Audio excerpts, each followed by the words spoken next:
Muy buenos días. Bueno, habíamos esperado un poquito a ver si había suerte y venía alguien más, pero no. Bueno, sean bienvenidos a la Torre de los Lujanes, sede de la Real Sociedad Económica Matritense, amigos del país. Hoy vamos a celebrar el 2 de mayo con un poquito de anticipación. Nos acompaña la Asociación Histórico-Cultural Voluntarios de Madrid 1808-1814. Es una asociación sin ánimo de lucro y declarada de utilidad pública por el Ayuntamiento de Madrid, compuesta por un amplio grupo de personas de todo tipo de edad y profesión que desde hace 20 años recrea los dos regimientos de voluntarios de Madrid, constituidos en el 1808 y que participaron en múltiples batallas de la Guerra de la Independencia, como Somosierra, Tudela, Ucles o San Marcial. Durante sus eventos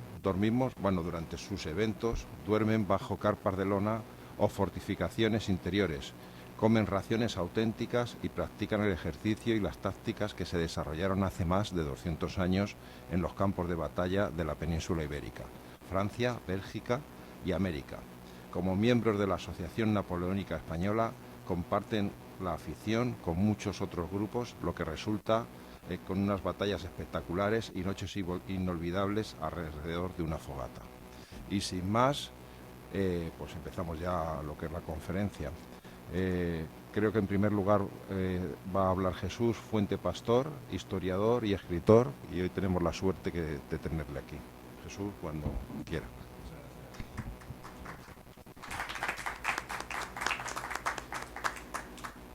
Muchas gracias por venir esta mañana, amigas, amigos, consocios y devotos de la historia, que yo supongo que es la única razón que nos une hoy aquí, la devoción por la historia.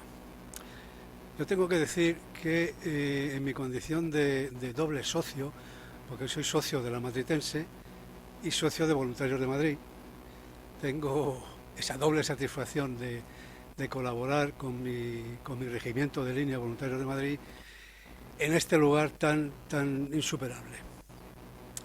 Quiero agradecer a la Junta Directiva de la Matritense que nos haya permitido colaborar con las actividades de la Matritense. Para nosotros, Voluntarios de Madrid, es un orgullo y una satisfacción poder estar en esta casa con la permanencia que la Junta Directiva nos permita. Dicho esto, voy a comenzar mi breve conferencia sobre el 2 de mayo. El 2 de mayo de 1808 en Madrid es una fecha tan horrible como gloriosa, pero para entenderla hay que remontarse a los antecedentes. Es como montar un puzzle. No sé si se oye. ¿Se oye esto? Vale. Es como montar un puzzle.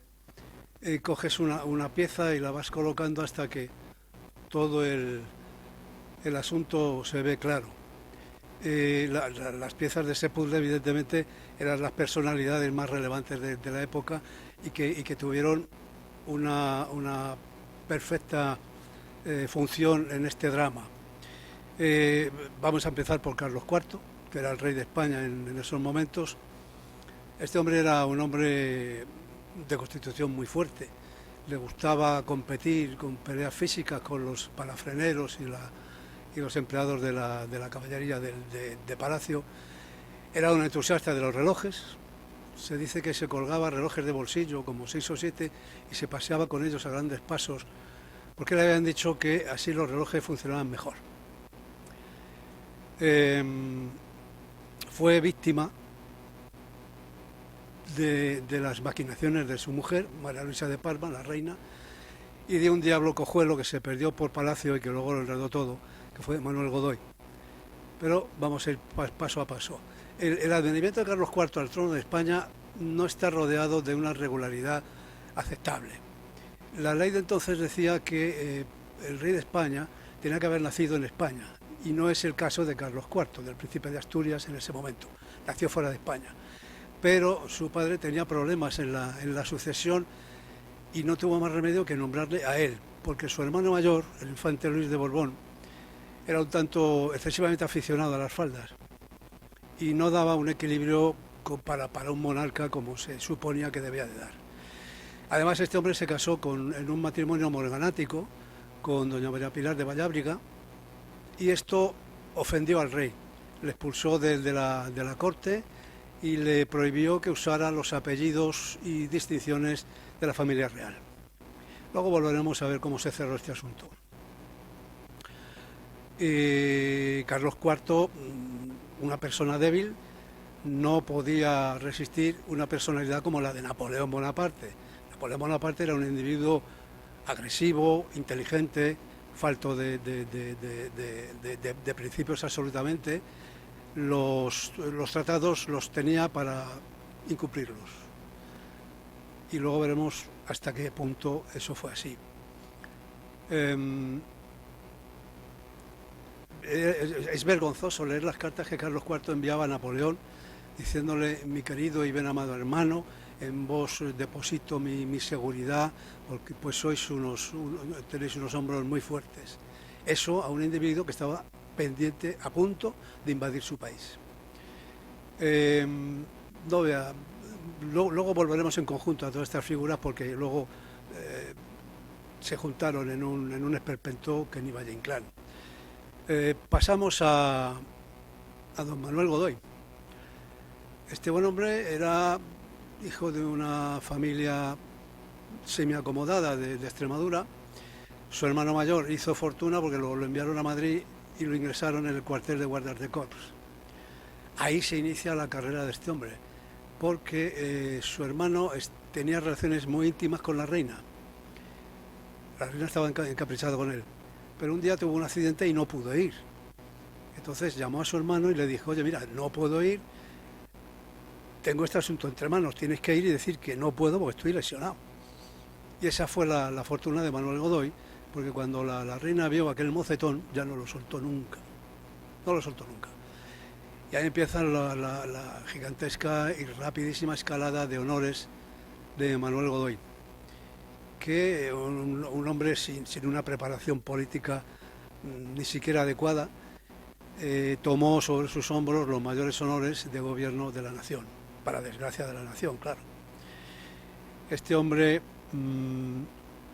empieza a vislumbrar el enorme peligro que tenían nuestra vecina de Francia con la Revolución Francesa, que trastocó totalmente el nivel político de la época. El antiguo régimen estaba tocado de muerte. Y los Borbones españoles y sus gobernantes, en este caso Manuel Godoy, veían con mucha preocupación las influencias nefastas, entre comillas, de la Revolución Francesa y sus principios de progreso. Así que Napoleón observa esa debilidad como buen estratega que era y la ataca. Firma varios tratados con España, primero unos tratados de absoluta fraternidad, amistad y cooperación. Es el tratado de San Ildefonso de 1796, donde se establecen unas relaciones ultracordiales con el Reino de España y la República Francesa. Luego pasamos ya poco a poco en una vuelta de tuerca al de Aranjuez de 1801 y luego ya al nefasto Tratado de Fontainebleau de 1807. A ella Napoleón se quita un poco la careta, impone unas gabelas al Reino de España muy fuertes como compensación para sus gastos militares. Esas gabelas eran un auténtico chantaje, porque se veía venir que nadie en Europa, y mucho menos en España de entonces, podían oponer ninguna fuerza al coloso Bonaparte. Y en ese tratado, ahí Manuel Godoy intenta meter la cuchara, como se suele decir, y hay un artículo secreto en ese tratado en el que van a invadir Portugal. Ese no es secreto. La función de ese tratado era legalizar la presencia francesa en España, la presencia militar, y autorizaba la presencia de 100.000 soldados franceses camino de Portugal, en un terreno aliado y amigo como era España. Napoleón para nada veía eso. Napoleón ya estaba previendo la ocupación e invasión de España basándose en ese tratado. Pero ese tratado le daba un suculento pastel a Manuel Godoy. El Algarve, que era una provincia portuguesa, iba a ser para él como reino de Manuel Godoy. Naturalmente todo esto no se cumplió, porque a eso hay que unir la tensión política de aquella época en el partido fernandista del príncipe Fernando, el príncipe de Asturias, que veía peligrar su trono por la proximidad increíble del Godoy a los reyes. Godoy era absolutamente aceptado en el ambiente íntimo de los monarcas, sobre todo en el de la reina. Y Fernando se defendió, creó un partido opositor a Godoy, y Fernando, que era un perfecto canalla, pues orquestó un motín contra su padre, el llamado motín de Aranjuez, del Escorial, perdón. Pero el rey recibe un soplo, de repente entra en el despacho de su hijo y le pilla con todos los documentos del plan del golpe de Estado. Y claro, le hace detener. Montan un proceso que iba a ser un escándalo mayúsculo, naturalmente. Y el príncipe de Asturias, Fernando, denuncia a todos sus compañeros de conspiración. Los denuncia y son apresados, claro. Después escribe unas cartas que hay que leerlas, son penosas, a sus padres diciéndole: mi rey y señor, querido papá, he delinquido, bueno, en un estilo lamentable. Y a la reina igual: mi señora reina, querida mamá, he delinquido, he sido malo, bueno, un estilo penoso. Hasta tal punto que ese juicio se sobresee, no hay condenas de ningún tipo. Curiosamente, cuando ya Fernando es Fernando VII, edita una medallita, que es la medalla del Escorial, para premiar a los que dejó en la estacada. Y es una medallita bastante curiosa, ¿no? Porque dice pro fides, a la inocencia, los había vendido y luego les da una medallita, pues eso, bueno, les dio otras cosas, ¿no? Pero esa medallita, que yo la llamo la medalla de la infamia, pues ahí está. Este buen hombre de Fernando VII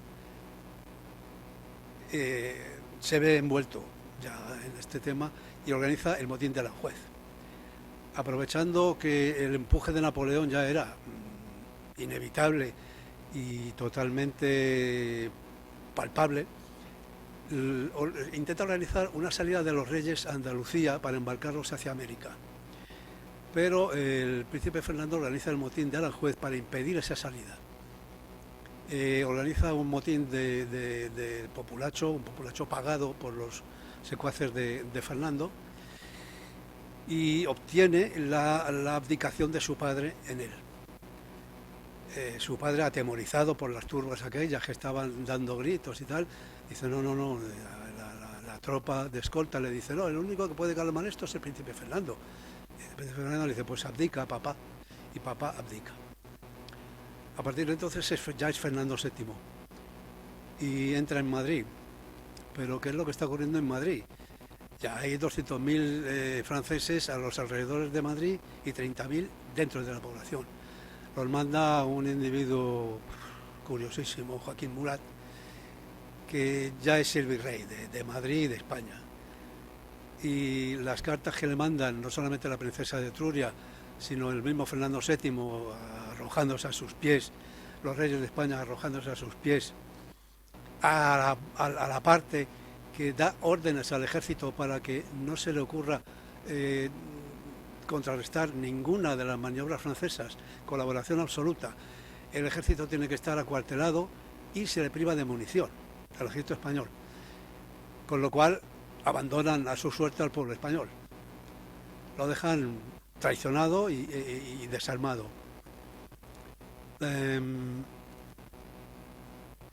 Tenemos también la propia bueno, hemos dicho ya el Fernando VII tal y como era, y la familia real se marcha a Francia. Napoleón les dice: veniros conmigo que yo os protejo, a Bayona. Y en Madrid el rey Fernando VII entra en honor de multitudes absolutamente, como nadie ha entrado en Madrid, aclamado por el pueblo. Pero Joaquín Murat se niega a darle el tratamiento de majestad. Y a través del ministro de Napoleón, el general Savary, que era un sabueso desalmado de la policía napoleónica, le invita a que vaya a visitar a Napoleón. Dice, le puede agradar muchísimo al emperador Napoleón vuestra visita en Bayona, en el Palacio de Marrac. Debéis ir con él. Sus consejeros, que no pintaban nada, les dicen, pues si estamos rodeados de franceses, pues venga, vámonos a... Y muchos le dicen, no vayas, que vas a caer en las manos de Napoleón. El rey, como ya es sabido, sigue subiendo, Burgos, Victoria, y cuando llega a la costa, ya cerca de Francia, recibe avisos de la población española en el que le dicen, tenemos un barco para embarcar a vuestra Alteza y mandarlo a América o a donde vuestra Alteza desee. Pero Fernando se niega, no tiene esa decisión, valerosamente no estaba capacitado para nada, no tiene ese arrojo y sigue por la senda que más cómoda parecía ser, la de Francia. Pues nada más llegar a Francia, la escolta ya es una escolta de secuestro. Lo llevan a Marrac y allí con sus padres hay unas secuencias verdaderamente bochornosas donde los padres insultan al hijo en público, la madre muestra el odio hacia Fernando en público. A Napoleón esto le divierte muchísimo, porque claro, ve abierto el trono de España sin ningún problema, dada las circunstancias y cómo estaba el patio, como se suele decir, dice, esto es pan comido. Y el rey Carlos le dice a Napoleón que ha sido forzado a abdicar. Entonces Napoleón le dice a Fernando que considera su reinado, su elevación al trono de España como falso y no lo admite. Así que le ordena que devuelva la corona a su padre. Y su padre, que le desprecia de mil maneras en público, pues le dice, devuélveme la corona que me arrebataste. Y Fernando, que era un taimado, decía, ¿y qué voy a hacer yo? Pues venga, sí, abdica en favor de su padre. Y aquí empieza ya la maquinación estratégica sensacional de Napoleón, cuando le dice a Carlos IV, ya Carlos IV de nuevo, que el trono de España no se puede defender así, que lo que tiene que hacer es abdicar en él. Entonces, sí, fíjate de mí, que yo te protejo y tal. Y firman un tratado, Napoleón y Carlos IV, en el que Napoleón se compromete a darle a Carlos IV un exilio en Francia, o donde él desee, en una casa-palacio adecuada a su rango, con una renta de 1.100.000 francos anuales. Vale, esto, la reina y Carlos IV ven el cielo abierto con ese tema, ¿no? Se alejan de toda la problemática de gobierno y van a recibir una sustanciosa indemnización. Años después, y no mucho tiempo después, Napoleón le manda una carta a Carlos IV diciéndole que lo siente, pero que está mal de fondos y que lo que le puede mandar son 200.000 reales al mes. En fin, ya Napoleón es que era así, era un bicho malo. Y ahora está don Fernando. ¿Qué hacemos con don Fernando? Pues llama a su ministro Talleyrand, que era un maestro de la doblez, buen diplomático, y le dice, tenéis que entretener al príncipe, lo vais a llevar a vuestro castillo y allí le entretendéis con la familia imperial, no hay problema, lleváis una compañía de cómicos, algunas señoritas, por si el príncipe, en fin, tiene algún desliz, no pasa nada, y allí que se lo llevan, y allí están hasta que en el tratado de 1807 se firma el tratado de Valencé, que era el palacio de Talleyrand, donde estaba realmente preso, Fernando VII. Ya cuando Napoleón ve que la cosa va muy mal, dice, bueno, ¿yo qué hago con el trono de España? Ya anteriormente, el trono de España se lo ofreció a su hermano José Napoleón, que pasó a ser José Napoleón I de España. José Napoleón no quería, porque él veía que se metía en un avispero, pero aceptó, porque la presión de su hermano, pues, cualquiera soportaba eso. Y llega un momento en que José Napoleón I tiene que largarse de España a uña de caballo en la batalla de Victoria, ya como última presencia francesa en España. Entonces Napoleón se ve forzado a devolverle a Fernando la corona de España y firman el Tratado de Bayona, como ya he dicho. Entonces ya Fernando vuelve a España y empieza el reinado del terror, porque ahora está el Fernando VII vengativo. A todos los que habían jurado lealtad a José I, a los afrancesados, a los liberales y a todo el que no acatara la monarquía absoluta, a la cárcel o a la horca. No importa que asesinara a patriotas tan ilustres como Juan Martín el Empecinado, que luchó bravamente defendiendo España, lo ahorca miserablemente. Y a todo esto, ¿qué pasa con el pueblo español? Pues el pueblo español, que es un pueblo que al principio da vivas al ejército francés porque creen que van a echar a Godoy,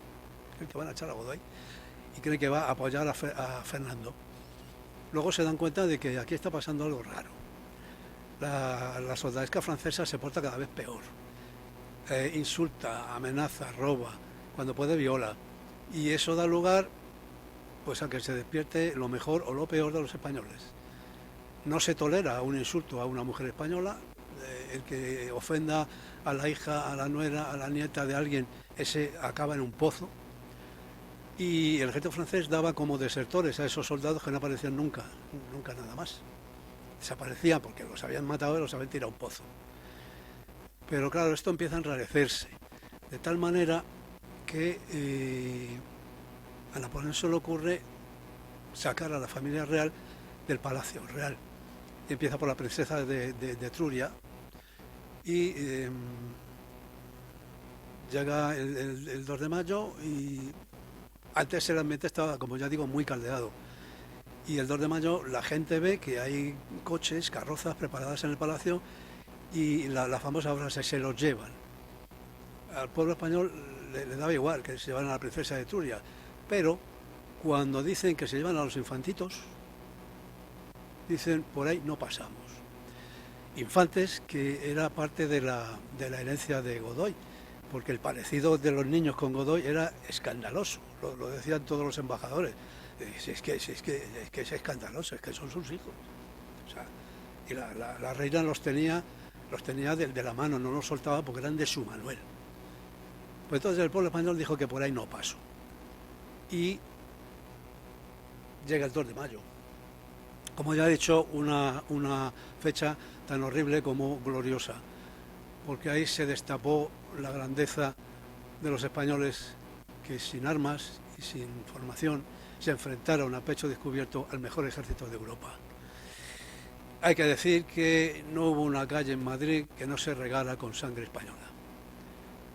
Es verdad que antes se había regado con sangre francesa, desde luego, pero el salvajismo que emplea Joaquín Murat en la sofocación del motín popular es un crimen de guerra, eso está claro. Lo pagó después. Pues el pueblo español dice que sus infantitos no se los llevan, que curiosamente estos infantitos fueron parte de la herencia la herencia sanguínea que dejó Manuel Godoy.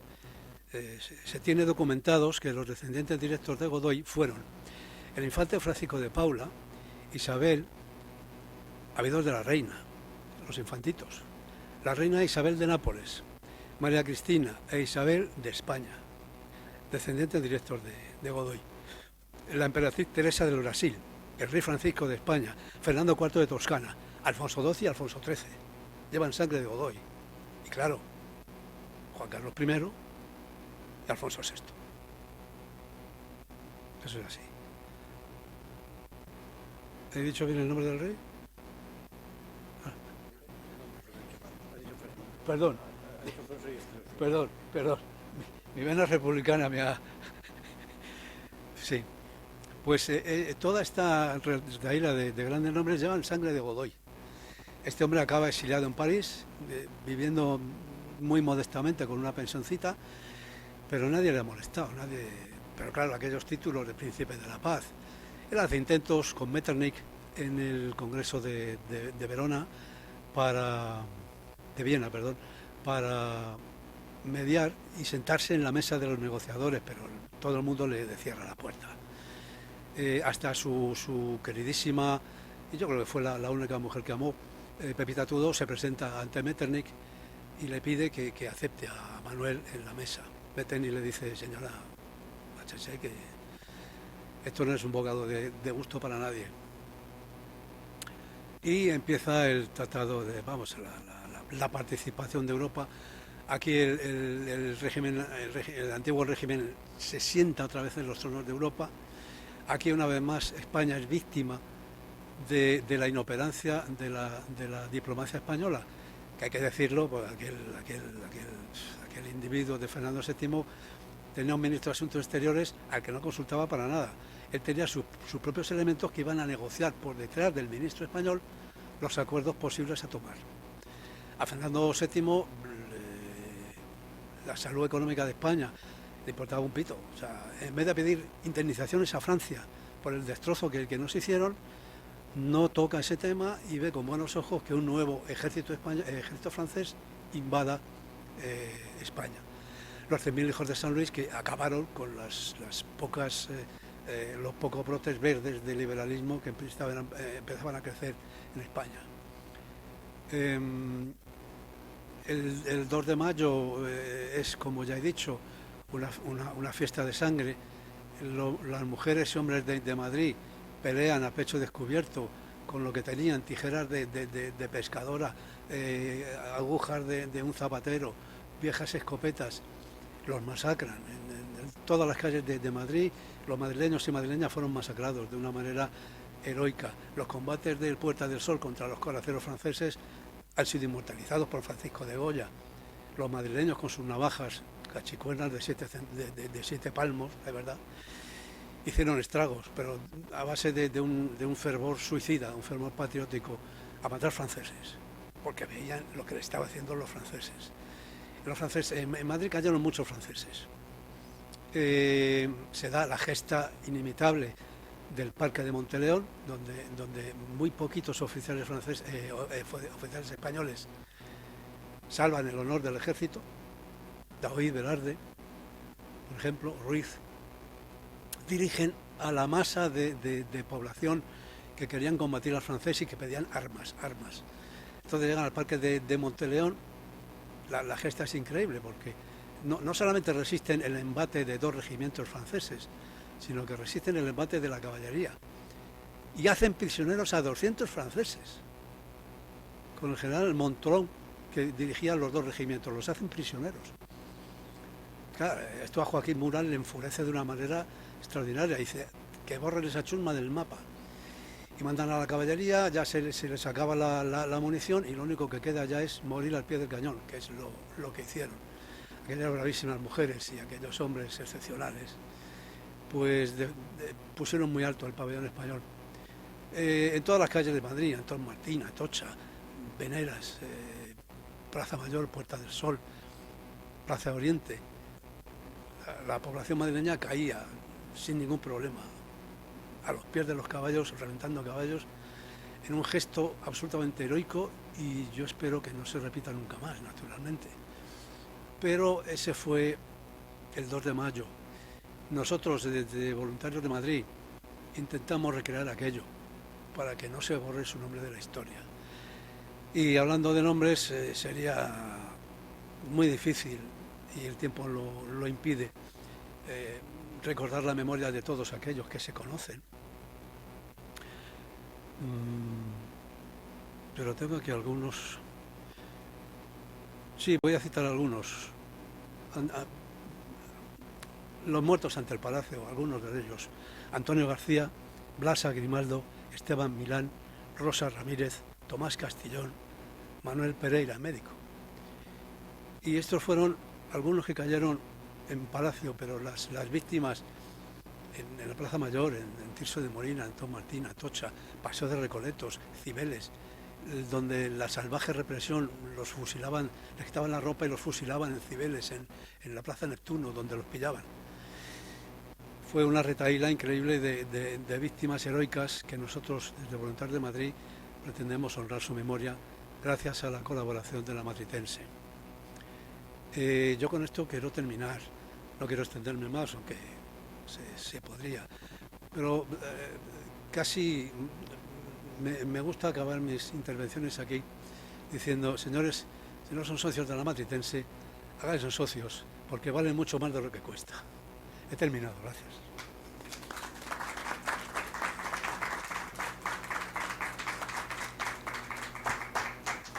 Perdón, no he terminado porque se me queda aquí un documento muy curioso que quiero leer. La Gaceta de Madrid del 4 de mayo de 1808, que dice: orden del día. Soldados, la población de Madrid se ha sublevado y ha llegado hasta el asesinato. Sé que los buenos españoles han gemido de estos desórdenes. Estoy muy lejos de mezclarlos con aquellos miserables que no desean más que el crimen y el pillaje, pero la sangre francesa ha sido derramada. Clama por la venganza. En su consecuencia, mando lo siguiente. Artículo primero. General Grouchy convocará esta noche la comisión militar. Artículo segundo. Todos los que han sido presos en el alboroto y con las armas en la mano serán arcabuceados. Artículo 3. La Junta de Estado va a hacer desarmar a los vecinos de Madrid. Todos los habitantes y estantes quienes después de la ejecución de esta orden se hallaren armados y conserven armas sin un permiso especial serán arcabuceados. Artículo 4. Toda reunión de más de 8 personas será considerada como una junta sediciosa y deshecha por la fusilería. Artículo 6. Artículo 5. Todo lugar en donde sea asesinado un francés será quemado. Artículo 6. Los amos serán responsables de sus criados, los jefes de talleres, obradores y demás de sus oficiales, los padres y madres de sus hijos y los ministros de los conventos de sus religiosos. Artículo 7. Los autores, vendedores y distribuidores de libelos impresos o manuscritos provocando a la sedición serán considerados como unos agentes de Inglaterra y arcabuceados. Dado en nuestro cuartel general de Madrid a 2 de mayo de 1808, firmado Joaquín, por mandato de Su Alteza Imperial y Real, y el jefe del Estado Mayor, general Belliard. Así estaba el pueblo español en estas manos. Gracias.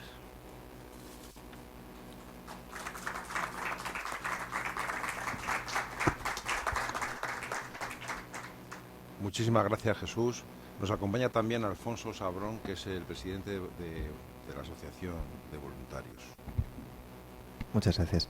Bueno, yo les voy a contar muy brevemente en qué consiste el programa de actos de la recreación histórica del 2 de mayo, que el próximo puente de mayo, la semana que viene, se inicia.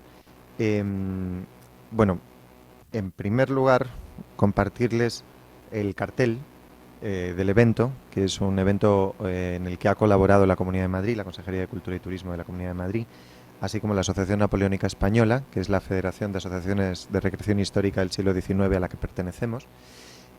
Bueno, como pueden ver ustedes, el cartel hace evoca el combate o la masacre, mejor dicho, de la Plaza de Oriente del 2 de mayo, los sucesos que ha narrado Jesús.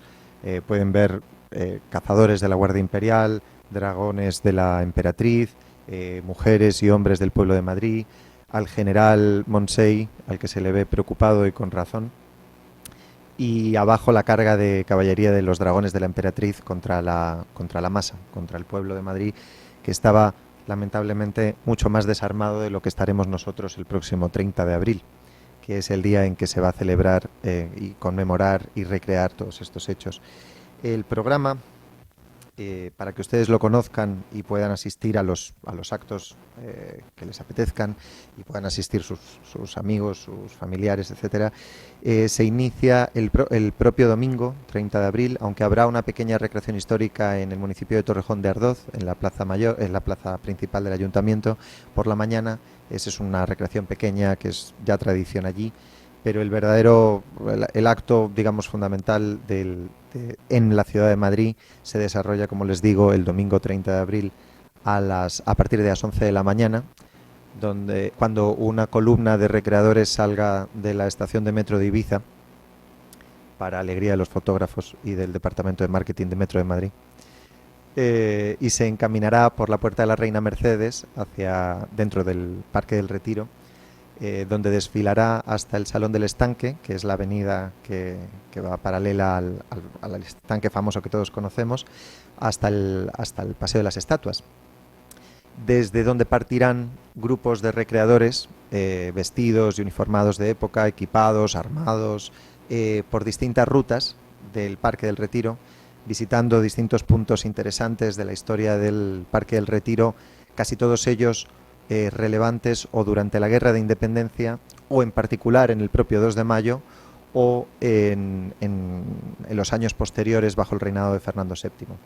El Parque del Retiro es un tesoro, está lleno de sitios espectaculares y maravillosos de la Guerra de Independencia del siglo XIX, y falta el más importante, del que lamentablemente apenas queda nada, que es la enorme ciudadela que existió allí durante la Guerra de Independencia y que yo no conocía hasta hace unos pocos años, o sea que no se preocupe si ustedes no están familiarizados, que fue un inmenso castillo que construyó el ejército napoleónico en Madrid para proteger Madrid de los ataques que pudieran tener lugar por parte del ejército español o del ejército británico, como así sucedió. De hecho, aquí en Madrid, aunque duró muy poco, porque apenas había posibilidades de defensa, pero aquí hubo un asedio a la ciudadela del Parque del Retiro y hubo un combate y hubo una batalla que, Dios mediante, quizás podamos recrear en el futuro.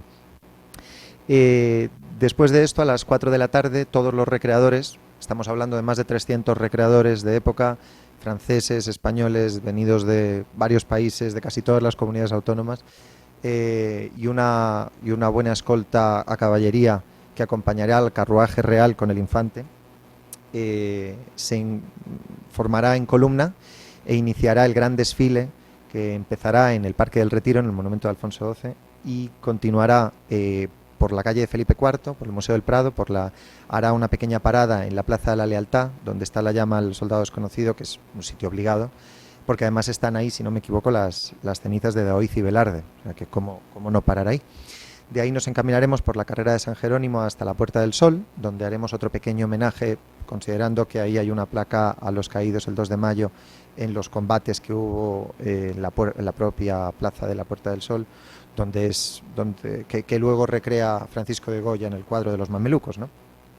Y de ahí se bifurcará el desfile por la calle Arenal y por la calle Mayor, por la Plaza Mayor, para acabar confluyendo en la Plaza de Oriente, donde tendrá lugar la recreación histórica de los sucesos de la Plaza de Oriente del 2 de mayo, que ya fue recreada en un par de ocasiones, creo que en 2011 y 2015, si no me equivoco, probablemente me esté equivocando, pero aproximadamente en esas fechas, y en la cual se tomaron las fotos que han estado ustedes viendo durante la ponencia de Jesús. Perdón. La recreación en la Plaza de Oriente tiene lugar a las 7:30 de la tarde aproximadamente, y será, bueno, esperamos y queremos creer que será un espectáculo obligado. Se recreará todo lo que sucedió y lo que fue la explosión de Madrid, donde el pueblo de Madrid se da cuenta de que se está quedando sin familia, sin casa real, sin corona y por tanto sin soberanía. Estalla contra la poca presencia militar que había en la plaza, y eso desemboca en la respuesta absolutamente desproporcionada del ejército francés, que entra con cañones, con caballos, con de todo, y eso se recreará con bastante fidelidad a los hechos. Como les digo, el domingo 30 de abril a las 7:30 de la tarde, durará aproximadamente 1 hora y media, habrá música, habrá narradores que explicarán al público todo lo que sucederá, y esto será en la calle Bailén, exactamente delante del Palacio Real. Como ya les digo, es un espectáculo digno de ver, que yo creo que al que pueda ir le va a encantar, y que no se puede realizar todos los días. Y bueno, el acto terminará a las 9 y pico, con el depósito de la corona de laurel ante una placa que hay ahí recordando estos hechos, y bueno, el sonido de los himnos nacionales, y los recreadores se encaminarán de vuelta al centro logístico donde van a estar alojados. Y por supuesto ustedes allí, si van, pueden hacerse fotos y hablar con todos los recreadores que les llamen la atención, porque no hay nada que más le guste a un recreador que hacerse fotos con la gente. O sea que están ustedes invitados a interactuar con ellos tanto como gusten. el 1 de mayo, que no está en este cartel porque surgió a posteriori, en la Puerta del Sol, a las 7 de la tarde, haremos una pequeña representación, un poco más pequeña, pero también muy interesante, y de un suceso un poquito posterior, que es la defensa del cuartel de artillería de Monteleón, como ha dicho Jesús. No va a tener lugar en lo que es la Plaza del 2 de Mayo, que es donde estaba el cuartel de artillería, va a tener lugar en la Puerta del Sol, que por motivos logísticos es más cómodo y más seguro para hacer todo, y ahí verán ustedes la defensa de Daoiz y Velarde, con los cañones y con personajes como Manuela Malasaña, Benita Pastrana, Clara del Rey, y la infantería francesa, que vendrá con pocas ganas de llegar a ningún acuerdo. Y esa recreación durará aproximadamente 45 minutos, una hora, y será también bastante espectacular, y será un episodio distinto, y además tiene especial interés porque van ustedes a poder ver al ejército español. El poco ejército español que se levantó en armas, como dice Jesús, va a estar representado por la infantería de voluntarios del Estado, los artilleros del cuartel y personajes como Goicoechea, como Ruiz, Daoiz y Velarde, etcétera. Así que también es digna de atención si están ustedes el 1 de mayo por Madrid. Y luego nuestro puente termina el 2 de mayo, naturalmente. Nosotros vamos todos los años, y ahora daré paso a José Luis San Pedro para que les explique en qué consiste y cuál es la trascendencia del lugar al que vamos, al cementerio de la Florida, que está, ya saben, al lado del, bueno, no sé si dentro del Parque del Oeste o pegado al Parque del Oeste técnicamente, pero donde están enterrados los restos de muchos fusilados en la madrugada, bueno, las consecuencias del bando de Grouchy que ha leído Jesús, ¿no? Las consecuencias terribles y el cuadro de Goya y todo eso está allí, la prueba, sí, materializado, lo que fue las consecuencias de ese episodio histórico, ¿no? Y es un sitio al que hay que ir, al que van las autoridades cada 2 de mayo a honrar a los caídos y a los enterrados allí, y nosotros tenemos el honor de ir a la puerta para formar frente a ello con los uniformes de los militares que defendieron el cuartel de artillería de Monteleón y rendir nuestro pequeño homenaje. Nosotros más tarde vamos a hacer un acto en el distrito de Fuencarral, porque hay una pequeña ermita con un monumento a los muertos en la jornada del 2 de mayo, que eran vecinos de lo que era el pueblo de Fuencarral, que ahora es un distrito de la ciudad. Y por la tarde vamos a hacer un desfile a Leganés, donde también hay unos actos debido a lo que ocurrió en la jornada de 2 de mayo y días posteriores en el municipio de Leganés. Como ustedes saben, el 2 de mayo tiene muchísimas repercusiones fuera de la ciudad de Madrid. Bueno, tal es así que el país se levanta en armas, pero en particular en la Comunidad de Madrid, municipios como Torrejón de Ardoz, como Móstoles especialmente, como Leganés, como Alcalá de Henares, donde desertan oficialmente, pero precisamente para luchar contra los franceses, todo el cuerpo de ingenieros que estaba allí guarnicionado. Y, en fin, hay un montón de episodios dignos de homenaje en la Comunidad de Madrid. Nosotros, como ustedes ven, elaboramos una agenda muy apretada para poder asistir a la mayoría de ellos. Y sin más, por supuesto, poniéndome a su disposición para cualquier duda que puedan tener sobre los actos de homenaje y los actos de recreación histórica, les dejo en manos del señor San Pedro, que les va a contar una cosa muy interesante. Gracias. Muchas gracias, Alfonso.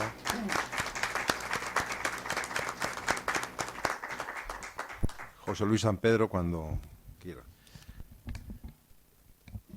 Muchas gracias, ante todo, por la oportunidad que se me ofrece de compartir esta tribuna tan fantástica y tan señera en la vida cultural madrileña, de la mano de los voluntarios de Madrid que hacen una labor, creo yo, verdaderamente importante, porque aquello de lo que no se habla es lo que no existe.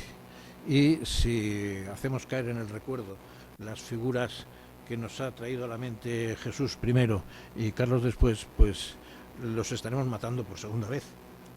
Mi condición es la de presidente de la Sociedad Filantrópica de Milicianos Nacionales Veteranos. Es un nombre verdaderamente decimonónico, como los muros que nos abrigan, que son 18escos todavía, pero esa Sociedad Filantrópica de Milicianos Nacionales Veteranos nace en 1839 para proteger y amparar a los excombatientes del lado liberal de las guerras carlistas, de la Primera Guerra Carlista, puesto que en el 39 lo que acaba es la Primera Guerra Carlista.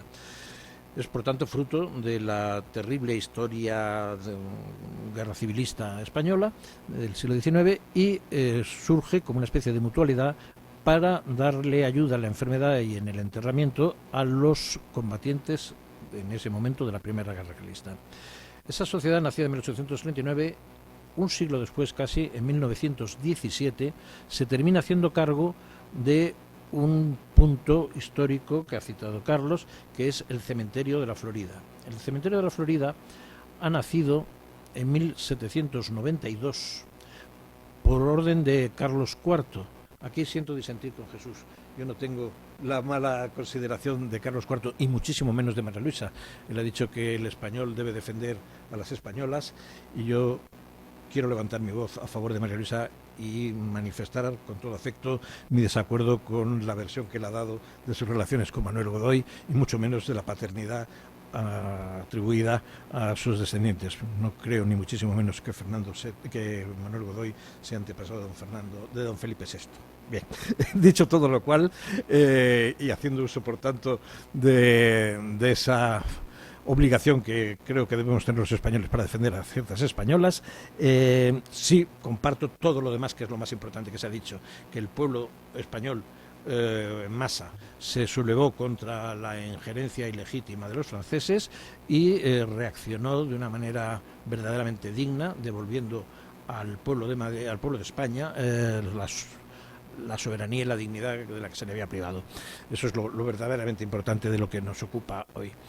En ese cementerio que Carlos IV manda hacer en 1792 para los empleados de una gran finca que él está construyendo a base de adquirir fincas privadas, la montaña del Príncipe Pío, la Florida, la Moncloa, ahí tiene, no es como los jardines de Versalles, una cosa puramente teatral. Eso es una explotación agropecuaria que tiene la familia real de su propiedad particular y tiene muchos empleados para que se ocupen de las huertas, de los ganados, etcétera. Y a estos empleados en 1792 Carlos IV les da lo que diríamos un lugar donde caerse muertos, que en aquella época no lo tenía prácticamente nadie. Y en vez de ser enterrados en las fosas comunes, los empleados de esa finca que estaba construyendo con su peculio Carlos IV y sus familiares tenían un lugar donde recoger los restos de sus familiares y de los propios trabajadores. En 1792 se toma la medida de crear ese cementerio. En 1796 se efectúa la primera inhumación, que conocemos por los registros de la parroquia de San Antonio, que también es un ambiente goyesco que invito a todos los que no conozcan a que visiten. La ermita de San Antonio, la tercera ermita de San Antonio, cronológicamente hablando, está decorada por el propio Goya, una obra de arte acabadísima, y en esta ermita está enterrado nada menos que Goya, que sus restos se yacen allí desde 1919. Bien, Goya consagra uno de los iconos de esa jornada del 2 de mayo, que es el fusilamiento en la madrugada del día 3 de una parte de los patriotas que ha cogido como rehenes el sinvergüenza y malhadado Gran Duque de Berg, Su Alteza Imperial, Joaquín Murat, etcétera, etcétera. Murat, dicen ellos, que es muy difícil de decir, Murat. Los que tenemos allí enterrados nosotros están enterrados porque fueron sacados de los sótanos de la casa de Godoy, donde había una gran cantidad de rehenes, y en otros puntos de Madrid también, pero ese palacio de Godoy, que estaba ocupado por Murat, es el que sirve de prisión a una parte de los rehenes que tienen los franceses cogidos para aterrorizar al pueblo de Madrid en esa jornada.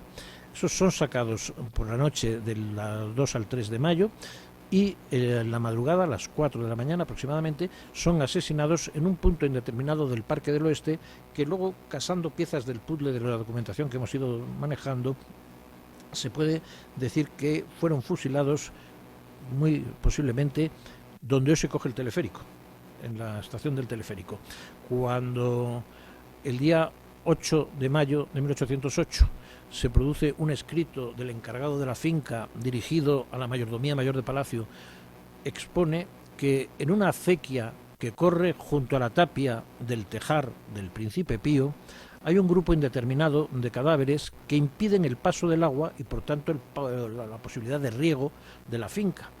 que hay que despejar el cauce para que pase el agua y se pueda regar. Esto, insisto, es el 8 de mayo, 5 días después de producido el asesinato. Contestan de la mayoría mayor de Palacio dando permiso, consultados los franceses, claro, para retirar aquellos cuerpos, decirles a las víctimas unas exequias en la parroquia de San Antonio, en la ermita de San Antonio, y finalmente el día 12 de mayo se trasladan en unos carros los cuerpos a ese cementerio que yo mencionaba, que ya existía desde 1792 en el papel, desde 1796 en uso. Y allí se sepultan las 43 víctimas, que se empieza a hacer el recuento ya finalmente, porque los franceses no estaban vigilando alrededor para evitar que se asistiese, en caso de que hubiese supervivientes, ni se identificase a las víctimas, ante la preocupación evidente de sus familias, ni se procediese a una cosa que en el católico pueblo español era importantísima en aquel momento, que era darles tierra. El enterramiento de los muertos era una de las obras de misericordia de la Santa Romana Iglesia. Bien, el día 12 de mayo finalmente es cuando se produce el traslado de los restos a ese cementerio. Y ahí tenemos 43 muertos. De esos 43 muertos tenemos identificados 29. Sabemos el nombre de 29. Y nos faltan 14, evidentemente.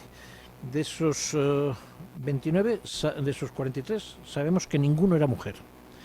Lo digo esto, lo señalo y lo subrayo, porque se ha dicho durante todo el romanticismo y el siglo XIX que Clara del Rey estaba entre las víctimas sepultadas en el cementerio de la Florida. No, Clara del Rey estaba en un cementerio que era propiedad de la Cofradía de la Buenadicha y Víctimas del 2 de Mayo, estaba en la calle Silva, cerca de la calle Libreros, en la zona de la Gran Vía, y como esa Cofradía de la Buenadicha a su vez regentaba y custodiaba por mandato de Isabel II el cementerio de la Florida, el público confundía dos cementerios y creía que eran uno. Y por eso Clara del Rey aparece hipotéticamente como enterrada en el cementerio del Parque del Oeste. Sabemos muchas cosas de este episodio, el fusilamiento de estas 43 personas, que realmente eran 44, esto es una paradoja.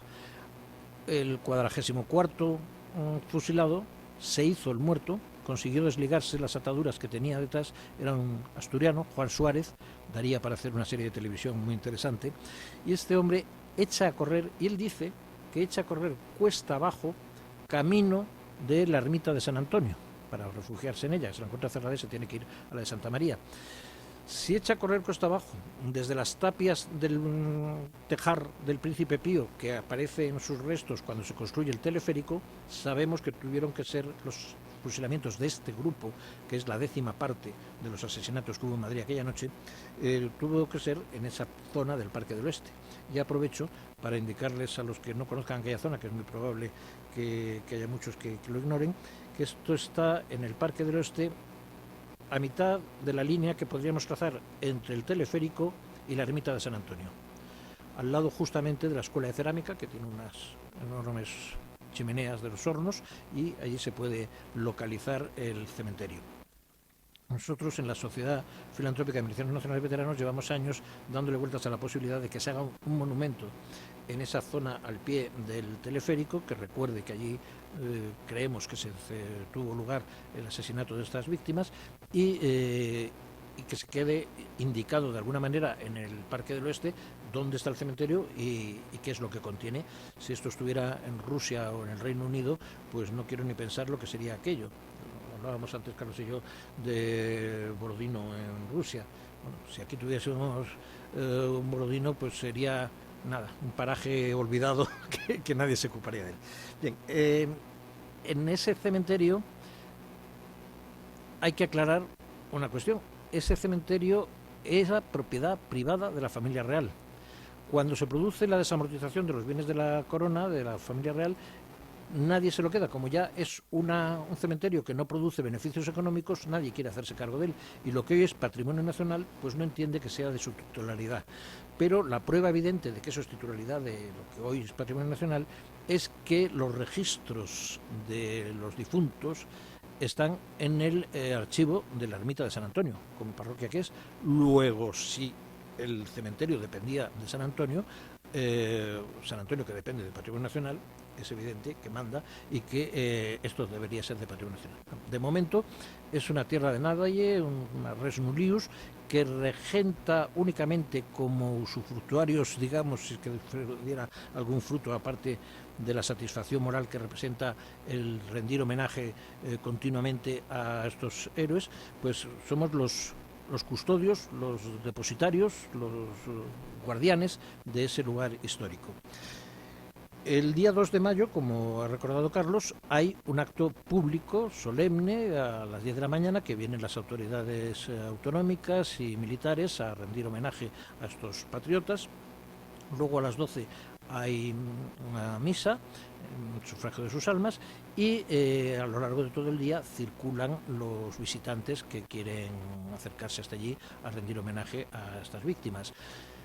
Yo no les quiero no aconsejar ir, pero lo que sí les digo es que los sábados por la mañana de mayo y junio está previsto tener abierto, y lo hemos hecho todos estos años, abierto sin necesidad de concertar cita previa, y con las explicaciones históricas pertinentes enseñar aquello a quien se quiera acercar, desde las 10 de la mañana hasta la 1:30, los sábados de mayo y junio. Subrayo sábados porque en algún sitio de internet dicen sábados y domingos, no, lo siento mucho, el que vaya el domingo se lo encuentra cerrado.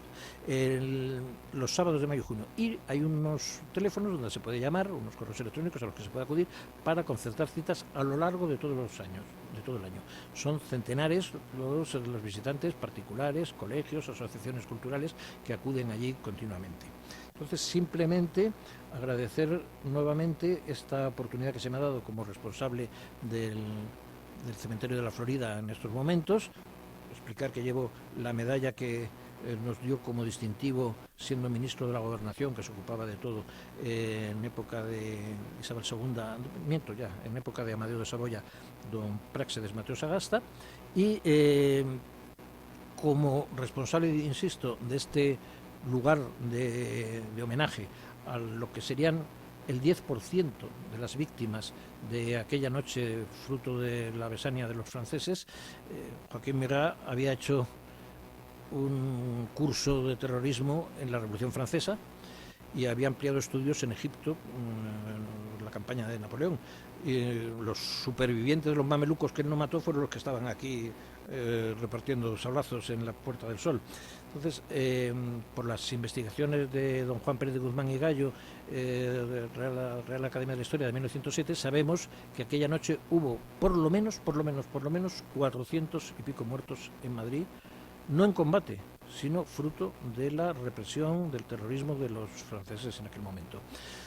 Como dice Juan Pérez de Guzmán, si él tiene fichados 400 y pico casos, es fácil que llegásemos quizá a los 1000 o hasta los 2000, porque no hayan dejado ni el menor rastro en una situación tan convulsa. Pues nosotros tenemos 43 allí depositados. Hay otros, como ha citado Carlos, en el Obelisco de la Lealtad, hay muchos otros perdidos en distintos puntos. Yo invito a que se transmita el mensaje de que ese Parque del Oeste lleva existiendo desde el año 1792, que desde 1808, desde el 12 de mayo de 1808, es la última morada de una gran parte de estos patriotas que dieron su vida por devolver la dignidad a España, y que estamos a su disposición para que lo conozcan con más detenimiento y acudan allí. Nada más, muchas gracias.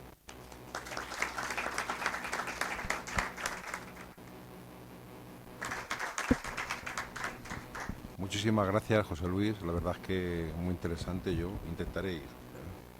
Y muchísimas gracias a todos ustedes por acompañarnos esta mañana aquí. Y poco más. No sé si alguien quiere hacer alguna pregunta o quieren luego acercarse a la mesa. Sí.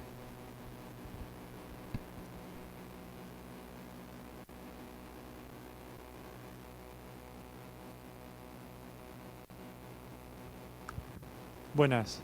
Más que nada quería felicitarles por toda esta presentación, que a mí es un tema que siempre me ha fascinado, la época de Napoleón y la Guerra de la Independencia.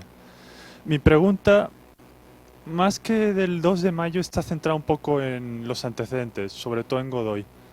Hace muchos años leí en un pequeño atlas de la historia del mundo, es un libro muy antiguo, no me acuerdo muy bien de qué editorial era, pero decía que una de las excusas que usó Napoleón para llevar a cabo la ocupación de España y la destitución de toda la familia real y su gobierno era porque en Prusia llegó a encontrar cierta correspondencia de Godoy, en el que al parecer había entrado en contacto con los prusianos, así mientras está manteniendo su alianza con Napoleón.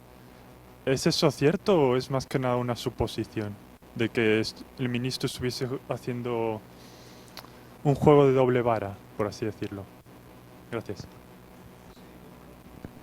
Efectivamente, Manuel Godoy usó ese doble juego porque veía peligrar ante el oso no ruso ya, sino francés, esa maquinaria imparable, veía peligrar el trono de España, su trono y sus intereses.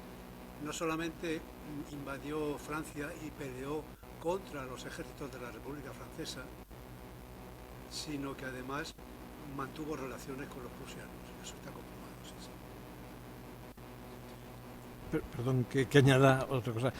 Hay que tener en cuenta que el juego de poderes en aquel momento, en lo que se llamaba las potencias, tenía por un lado a Inglaterra y por otro lado a Francia. Inglaterra tenía a Portugal como una colonia verdaderamente. Ese es el grave problema que tiene Portugal. Cuando se acepta por Godoy, por Carlos IV, que entren los franceses a invadir Portugal, al margen de la inexcusable ambición de Godoy de ser rey de los Algarbes, etcétera, etcétera, pero de lo que se está tratando es de evitar el control de los ingleses en esa parte del Atlántico. De ahí viene la famosa frase de hacerse el sueco.